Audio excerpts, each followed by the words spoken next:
我们正生活在一个数字化的时代，那些穿梭在电缆之中的零和一，决定着我们沟通的信息、听到的音乐、看到的视频。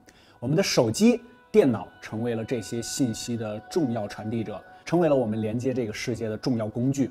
但仿佛已经是上个世纪的传统媒体时代啊，其实并没有过去太久。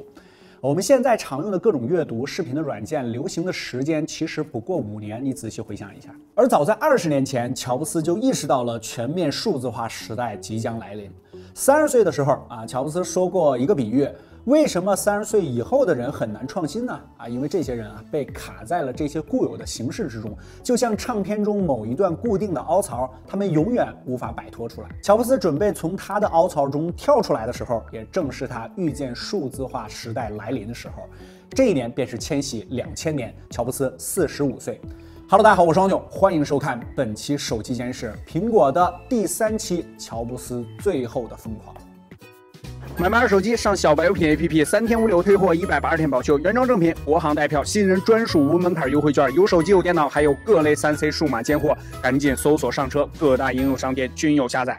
2000年1月的 Macworld 大会上，乔布斯拿掉了临时的头衔，成为了苹果公司的正式 CEO。同是这一个月盖茨也辞去了微软 CEO 的职务，只保留了董事长的职务。而此时的微软还深陷反垄断调查的泥潭。盖茨的离职成为了点燃2000年互联网泡沫的导火索之一。如果你不知道2000年的互联网泡沫，你可以把它简单的理解为属于科技企业的金融危机。最终2000年的互联网泡沫在2年内抹去了科技公司5万亿美元的市值，微软的股价下跌近50%，亚马逊的股价也从泡沫之前的100多美金跌落至个位。国内的科技公司也并不好过，刚刚起来没多久的新浪股价跌至1.02美元，而6月29日刚刚登陆纳斯达克的网易更惨，上市即破发，连续9个月跌破1美元，市值蒸发了90%。苹果当然也无可避免，这场全球科技公司的厄运让苹果的股价暴跌了71%，而且祸不单行，初代 iMac 的成功让乔布斯忘记了曾在 Next 硬件上犯过的错。7月19日的纽约 Macworld 大会上，苹果公司发布了全新的个人电脑 Power Mac G4 Cube。乔布斯传里这样描述这台电脑，它是乔布斯审美的纯粹表达。确实如此和 iMac 一体机的设计不同，这台电脑的本体是标准的8英寸立方体，并被10英寸的透明合成树脂包裹在内，和第2代 iMac 一样，采取了吸入式光盘的设计，拥有2个火线和2个 USB 接口，没有软驱，没有风扇，甚至没有开关机键，它需要通过散热口一侧的感应区来开启机器。这台电脑确实达到了乔布斯对于艺术品级别的追求，并且它确实在纽约现代艺术博物馆占有一席之地。但作为面向消费者的产品，它足够的失败。1799美元的价格只包含主机，如果购买搭配的液晶显示器，还需要499美元，全套下来价格不菲但专业人士并不追求在桌面上放置一个宝石般的雕塑，而普通消费者又想为什么不去购买价格更便宜还自带屏幕的一体机 iMac 呢？最终 Power Mac G4 Cube 上市2个季度只销售了15万台左右，不及乔布斯预期1个季度的销量。2001年7月3日，苹果公司发布了一个轻描淡写的新闻稿，为 Power Mac 画上了充满遗憾的句号。最终 Power Mac 的失败让乔布斯吸取了一个教训这个教训非常非常重要。产品需要控制成本，并且做出必要的权衡。这个现在我们看来非常容易被人理解的一句话，而且是必须要去做的一句话，但是对于乔布斯来说就难如登天。这个苹果的产品也如期来临了，就是 iPod。但这件事儿最早要从1999年说起。1999年的时候，乔布斯发现苹果公司拥有一个名为 Firewire 的接口专利，相比于当时流行的 USB 1.1，火线的传输速度要快上几十倍，大概是2兆小水管和100兆带宽下载速度的区别。快速的传输极大的方便了文件的传递，甚至可以直接通过火线编辑外置设备的文件比如相机内的视频，相当于现在用雷电接口直接剪辑外置硬盘里的4K 视频一样。数字化会是未来，乔布斯坚信这一点，而数字化的未来，数据传输就尤为重要。所以在1999年上市的新版 iMac 就搭载了火线接口，但是有了火线还不够如果没有软件制作视频，又何必把它传到到电脑上呢，乔布斯决定找 Adobe 帮忙，并且希望他们可以为 macOS 制作 Premiere 视频软件。只是乔布斯并没有想到啊 ，Adobe 拒绝了他，还拒绝了其他软件上架适配 macOS 系统。理由很简单 ，iMac 虽然大获成功，但是相比于微软、英特尔引领的兼容机，市场份额实在是太小了。现在看来多少有些讽刺啊，因为现在一提到设计啊、创意以及视频制作等等等等啊，苹果的 Mac 是很多专业工作者的首选，甚至很多专业人士认为最好的平台，而不是微软的 Windows。并且 Adobe 的崛起和苹果公司也不无关系，如果不是苹果公司的合作和投资 ，Adobe 公司也未必会有现在的规模。但当时乔布斯没有预料到自己会被拒绝，这也让他明白了自己坚持的是正确的只有同时控制软件和硬件，才不会受制于人。听着很简单，但做起来真的非常难。1999年10月，苹果发布了视频编辑程序 iMovie。我自己第一次接触到视频剪辑制作就是 iMovie， 并且我自己的第一支短片也是 iMovie 制作的。它只需要简单的操作，就可以为拍摄的视频添加 BGM、结尾字幕等等等等，可以过一把剪辑师、制片人的瘾。乔布斯眼中那个数字化的未来也逐渐清晰了起来，就是统一这个概念贯穿了整个苹果的历史，直到现在。通过火箭将不同的硬件、软件连接到一起，然后让它们发挥出更大的联动价值。这个在现在似乎是一个很浅显的道理嘛，生态化反嘛。但当时苹果是唯一一家努力去这么做的公司，无论是1999年还是2021年，直到现在敢这么大意去做的公司也没有一两家。1999年的中国互联网也充满了大事迹。这一年的9月9日，马云带领18位创始人在杭州的公寓成立了一家公司，起名阿里巴巴。同年创立的还有天涯社区、盛大网络以及科大讯飞。苹果在当时确实领先一步，看到了数字化的未来，但是第一个数字化的突破口却选错了。乔布斯选择了数码影像，但是先到来的却是音乐。2000年，音乐的分发迎来了改变，人们开始从网络上下载音乐，然后扩录成属于自己的专属CD， 或者导入到便携式的 MP3 进行播放。iMac 也倒了霉，因为上一期我们讲到了乔布斯坚持吸入式的光驱这样机器更为一体化嘛所以1999年发布的 iMac 不支持刻录，并且 macOS 也没有内置任何音乐相关的软件但乔布斯是一个会迎头赶上的人。2000年的 iMac 不仅加入了支持刻录的光驱，乔布斯还发现了一个问题，在当时无论是复制 CD 还是把下载的音乐再刻录到空白 CD 上的过程都太繁琐了，软件也都极其的难用。那怎么办呢？正好 Mac 也缺一个内置的音乐软件，那就做一个吧。2000年7月，苹果正式收购了播放器 SoundJam。2001年1月，例行的 Macworld 大会上，乔布斯发布了他们的音乐软件，起名 iTunes。发布会上，乔布斯宣布所有的苹果电脑都可以免费使用该款软件时，现场迎来了热烈的掌声。如果正在看视频，你是一个80后的科技数码爱好者，那2001年相信你多少会有一些印象。在这一年1月1日，北京华谊推出了网游石器时代，点燃了中国的网络游戏市场。9月28日，盛大网络也宣布进军网游市场并开启了他们的第一款大型网络游戏《传奇》的公测。回到苹果这边，对于苹果而言，数字化的不仅仅是软件，音乐软件咱们有了，硬件还会远吗？2001年10月23日，乔布斯正式发布了新品 iPod， 这个当时改变你我听歌方式的产品。这款设备和当时的任何便携播放器都不同，它没有电池盖，没有螺丝，甚至没有电源开关。扑克牌大小的纯白和不锈钢背面的设计不仅美观，还能够存放1000首歌曲。在当时，大多数便携播放器都只能存储几十首歌曲。同时发布的还有第二版 iTunes， 用户可以通过 iTunes 把音乐发送到 iPod 上，极大的方便了使用。虽然出版 iPod 的售价高达399美元，但11月正式销售的时候依然火爆。整个冬季 iPod 的销量超过了12.5万台。由于 iPod 在当时只支持 macOS，iPod 的热销还促进了 iMac 的销量，以小博大在互联网泡沫还未离去的2001年，苹果公司打了一个漂亮的翻身仗。由于 iPod 的销量实在是太好了，很难撼动的乔布斯甚至被说服了他原本坚决抵制的一件事，让 iPod 支持 Windows。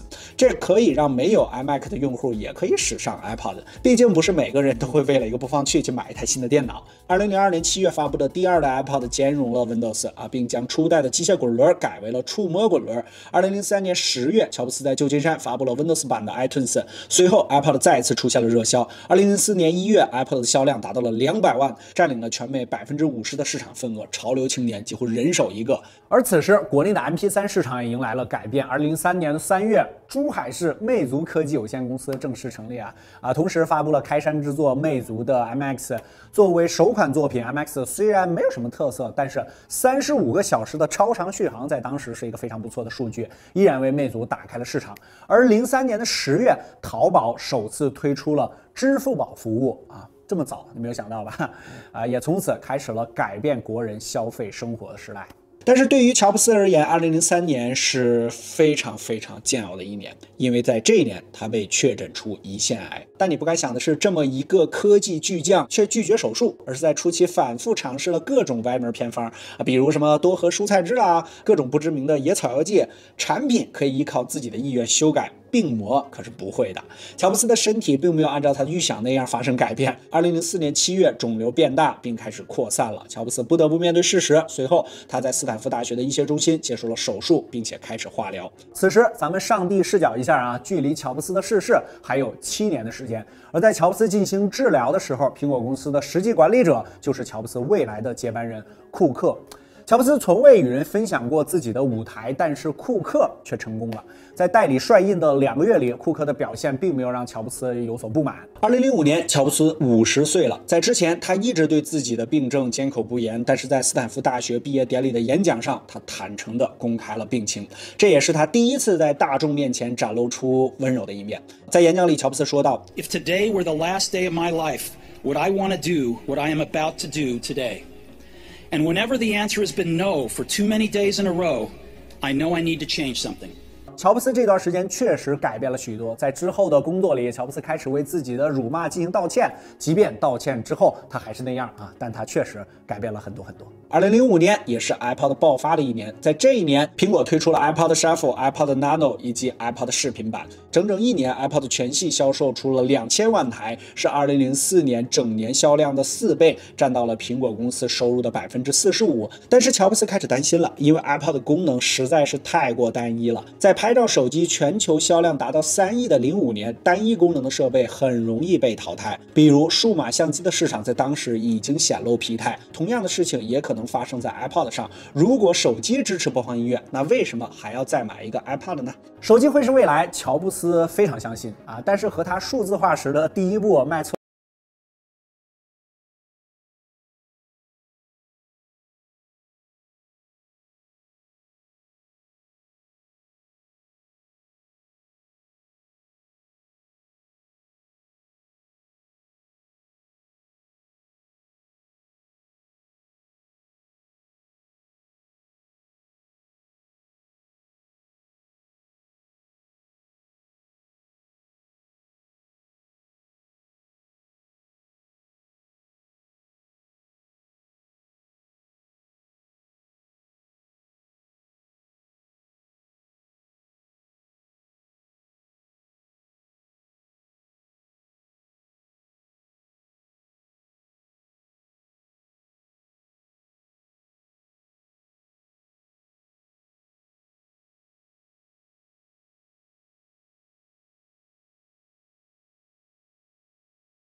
团队还没有完全跳出 iPod 的思想架构他们希望就是在 iPod 的基础上设计一款手机，也是通过滚轮选择和输入。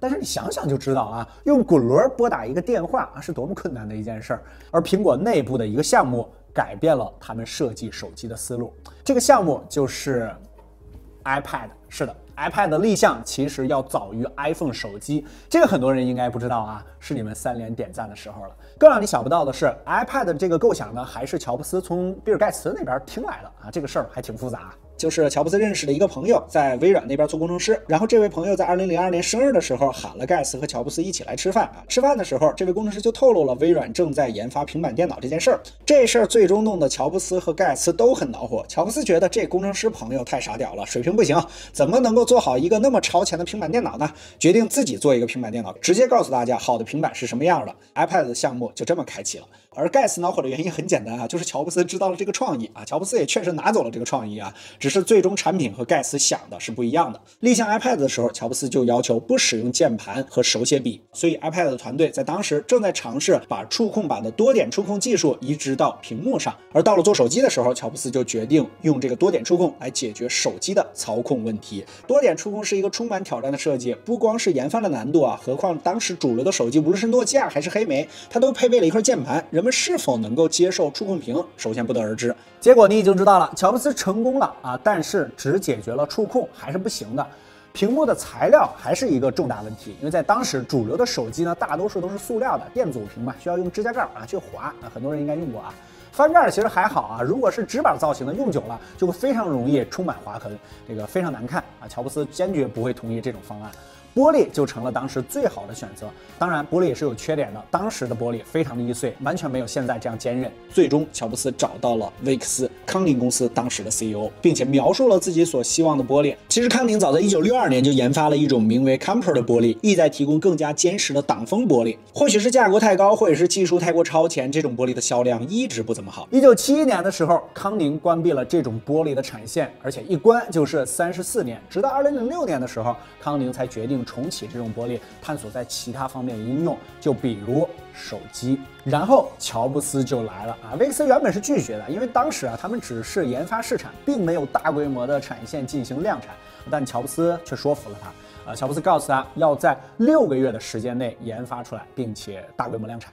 康宁还真的给做出来了，在6个月的时间里，他们将这种玻璃从之前的4毫米厚度改到了乔布斯期望的1.5毫米，并且实现了量产。后来康宁把这种玻璃命名为大猩猩。在维克斯办公室寥寥可数的几个纪念品之中，有这样一张加上外框的便条，里面写着 iPhone 发布之后乔布斯给他的一句话：没有你，我们做不成这件事情。同步一下国内的时间线，2006年还有一个人意识到了即将到来的手机风暴，他就是黄章啊。这一年的5月，魅族发布了一款堪比 iPod 的 MP3 播放器 Mini Player。当时国内少见的触摸屏和俄罗斯的设计，确实有一丝乔老爷子的风格。魅族也凭借这款 MP3 拿下了国内第1的宝座，年销售额超过10亿。但同时，黄章也宣布放弃 MP3 制造，转向手机行业。在手机简史最开始的几期之中，我们也详细聊过魅族了啊，如果你感兴趣，可以去翻看。2007年悄然到来，1月9日的旧金山 Macworld 大会上，乔布斯发布了 iPhone。现在看来，这款初代 iPhone 3.5英寸的屏幕